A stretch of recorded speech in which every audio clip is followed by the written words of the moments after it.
कि आप प्राण प्रतिष्ठा में क्यों गए। आप चीफ इमाम हैं, आपको जाने का अधिकार ही नहीं है, आप इसलिए आप पर कुफ्र का फतवा जारी होता है। धर्म जार जार उत्सव नाकि सबार। बांगलार मुख्यमंत्री এই কথাগুলো প্রায়শই বলে থাকেন, প্রায় প্রতিদিনই বলে থাকেন। ধর্ম जार जार উৎসব সবার। এবং আপনারা ভালো করেই জানেন যে গোটা ভারতবর্ষের বিভিন্ন ধর্মের যে মানুষ আছেন, এই বাংলায় বিভিন্ন ধর্মের যে মানুষ আছেন, তারা এটা শুনলে হাসে। এই বাংলার কতিপয় হিন্দু বাঙালি মূর্খ ছাড়া এই কথাগুলো কেউ বিশ্বাস করে না যে ধর্ম যার যার উৎসব সবার। আসলে আমাদের ভারতবর্ষে বা আমাদের বাংলায় ধর্ম যার যার উৎসব তার তার। কিন্তু যদি কেউ মমতা বন্দ্যোপাধ্যায়ের এই যে উক্তি ধর্ম যার যার উৎসব সবার, সেটা মেনে যদি অন্য কোনো ধর্মের মানুষ, মুসলিম বা খ্রিস্টান ধর্মের মানুষ হিন্দু ধর্মের কোনো অনুষ্ঠানে যোগদান করেন, অংশগ্রহণ করেন, তাহলে কি হতে পারে? তাহলে সেটাই হবে যেটা হয়েছে ইমাম উমর আহমেদ ইলাইসির ক্ষেত্রে। একটি মুসলিম সংগঠন ইমাম উমর আহমেদ ইলাইসির বিরুদ্ধে ফতোয়া জারি করেছে। এই প্রথম ভারতবর্ষে কোনো ইমামের বিরুদ্ধে কোনো মুসলিম সংগঠন ফতোয়া জারি করলো। কেন ফতোয়া জারি করলো? কারণ তিনি ওটা বিশ্বাস করেছিলেন মমতা বন্দ্যোপাধ্যায়ের ওই কথা, ধর্ম যার যার উৎসব সবার। তারপরেই জারি হয়ে গেল ফতোয়া। ঠিক কি হলো, কেন হলো, কিসের জন্য হলো, কি বলছেন এই ইমাম উমর আহমেদ ইলাইসি, সবটা দেখাবো। ইমাম উমর আহমেদ ইলাইসি, তার বিরুদ্ধে ফতোয়া জারি হয়েছে, তিনি কি বলছেন সেটা শোনা আপনাদের পক্ষে অত্যন্ত জরুরি। এই গুরুত্বপূর্ণ প্রতিবেদনে আমি মানব দা নিউজ বাংলায় আপনাদের স্বাগত জানাচ্ছি।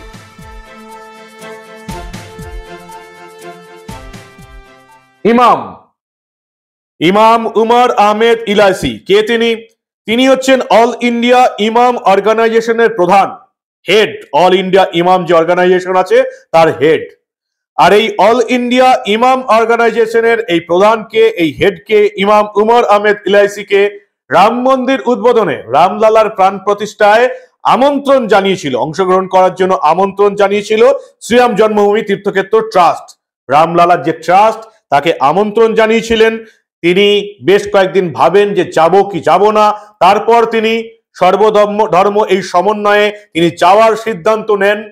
আর সেখান থেকে ফিরে আসার পর 22শে জানুয়ারি আপনারা জানেন রাম মন্দিরের উদ্বোধন হয়েছিল। সেদিন রাত থেকেই তার জীবনে বিপদ নেমে এসছে। একের পর এক হুমকি, ফোন ধমকি, তাকে কাফের বলা হচ্ছে এবং তাকে এবার তার বিরুদ্ধে ফতোয়া জারি হয়ে গেছে। কারা ফতোয়া জারি করেছে? ফতোয়া জারি করেছে একটি মুসলিম সংগঠন, সেটার নাম আবার মুফতি সাবির হুসাইনির নেতৃত্বাধীন মুফতি ক্লাসেস নামে একটি দল এই ফতোয়া জারি করেছে নিজেদেরই ধর্মের ইমাম উমর আহমেদ ইলাইসির বিরুদ্ধে। ভারতবর্ষে এই প্রথম কোন ইমামের বিরুদ্ধে ফতোয়া জারি হলো মুসলিম ধর্মে। কি অপরাধ তার? ওই যে প্রথমেই যেটা বলে আমি শুরু করেছিলাম, ধর্ম যার যার উৎসব সবার, এটা মেনে ইমাম উমর আহমেদ ইলাইসি চলে গিয়েছিলেন রাম মন্দিরের উদ্বোধনে আমন্ত্রণ পেয়ে এই অনুষ্ঠান দেখার জন্য। তিনি সৌভ্রাতৃত্বের বার্তা দিতে চেয়েছিলেন, কিন্তু তার ধর্মের মানুষের এটা পছন্দ হয়নি, কারণ তারা মনেই করে না যে ধর্ম যার যার উৎসব সবার, যেটা এই বাংলায় করার চেষ্টা করছেন মমতা বন্দ্যোপাধ্যায়। এবং সেটা শুনে প্রত্যেক ধর্মের মানুষ হাসে, শুধুমাত্র ওই যে বললাম হিন্দু ধর্মের কতিপয় মূর্খ বাঙালি এটা বিশ্বাস করে। চলুন শুনে নিন যে ইমাম উমর আহমেদ ইলাইসি ঠিক কি বলছেন, শুনুন ভালো করে। राम जन्मभूमि ट्रस्ट के द्वारा मुझे निमंत्रण मिला, ऐसे चीफ इमाम होने के नाते मुझे जाना। वहाँ जाके तमाम अयोध्या वासियों ने मेरा स्वागत किया, साधु संतों ने मोहब्बत का इजहार किया, इस्तकबाल किया। वहाँ से मैंने अपना एक पैगाम, जो कि पैगाम मोहब्बत, मैंने वहाँ से दिया। ये फतवा जारी कल किया है। वैसे तो मुझे 22 जनवरी की शाम से ही तमाम मेरे नंबर्स पर अलग अलग जगहों से मुझे धमकियां आने लगी, मेरे खिलाफ नफरत अंगेज माहौल बनाने लगे। एक बिंदु उनका ये है कि आप प्राण प्रतिष्ठा में क्यों गए।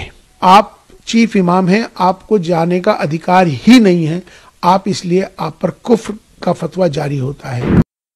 ইমাম উমর আহমেদ ইলাইসি অসাধারণ কিছু কথা বলেছেন। তিনি বলছেন যে আমার এবং আমার পরিবারকে প্রাণনাশের হুমকি দেওয়া হচ্ছে কারণ আমি রাম মন্দিরের উদ্বোধনে গিয়েছিলাম। আমি স্পষ্টভাবে বলতে চাই, ভারত কোনো ইসলামিক দেশ নয়, ভারত একটি ধর্ম নিরপেক্ষ দেশ, ফলে ইসলামের নামে এইসব ফতোয়া এখানে চলবে না। আমি যে ভালোবাসা এবং সৌভ্রাতৃত্বের বার্তা দিচ্ছি, কারো পছন্দ না হলে সে পাকিস্তানে চলে যেতে পারে। ভারত কোনো ইসলামিক দেশ নয়।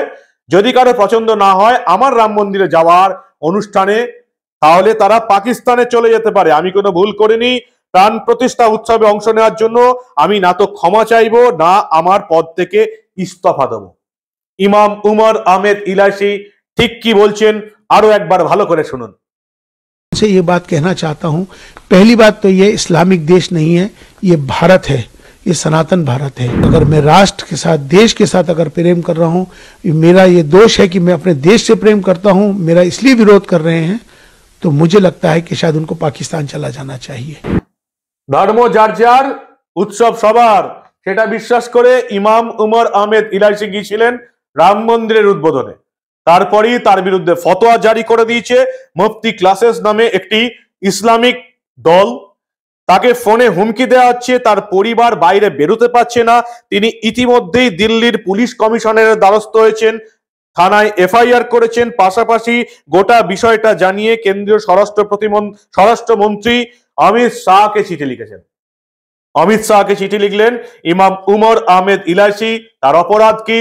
তিনি মুসলিম ধর্মের মানুষ হয়ে হিন্দু ধর্মের অনুষ্ঠানে যোগ দিয়েছিলেন। তিনি বিশ্বাস করেছিলেন ধর্ম যার যার, উৎসব সবার। কিন্তু ইসলাম ধর্মে, মুসলিম ধর্মে এই বিশ্বাসটাই নেই। তাদের কাছে এটাই বিশ্বাস, ধর্ম যার যার, উৎসব তার তার। শুধুমাত্র আমাদের বাংলায় ওই যে বললাম, বারবার যেটা বলছি, কিছু বোকা মূর্খ হিন্দু বাঙালি এটা বিশ্বাস করে চলে। মমতা বন্দ্যোপাধ্যায়ের সেই উক্তি, সেজন্য আমাদের রাজ্যের এই হাল। আর যিনি এই বিশ্বাসটা করতে গিয়েছিলেন, তাকে নিজের ধর্মের ফতোয়ার মুখে পড়তে হয়েছে। রাত বিরেতে বাড়িতে হুমকি আসছে, তার পরিবারের ছেলে মেয়েরা বাড়ির বাইরে বেরোতে পারছে না। দিল্লি পুলিশের সাহায্য চেয়েছেন, স্বরাষ্ট্রমন্ত্রী অমিত শাহের সাহায্য চেয়েছেন। কি বলবেন আপনারা? আপনাদের মূল্যবান এবং গুরুত্বপূর্ণ মতামত জানান দা নিউজ বাংলার কমেন্ট সেকশনে। সত্যি কি এরপরে কেউ বিশ্বাস করবে মমতা বন্দ্যোপাধ্যায়ের সেই উক্তি, ধর্ম যার যার, উৎসব সবার? নাকি এটাই বিশ্বাস করে চলতে হবে যেটা অন্যান্য ধর্মের বেশিরভাগ মানুষ বিশ্বাস করেন, যে ধর্ম যার যার, উৎসব তার তার? কি বলবেন আপনারা? আপনাদের মূল্যবান এবং গুরুত্বপূর্ণ মতামত জানান দা নিউজ বাংলার কমেন্ট সেকশনে। আর যদি এই প্রতিবেদন ভালো লাগে, অবশ্যই বন্ধুদের গ্রুপে শেয়ার করবেন। দেখতে থাকুন দা নিউজ বাংলা। আমরা আবার এই ধরনের কোনো খবরই চেপে রাখতে দেব না।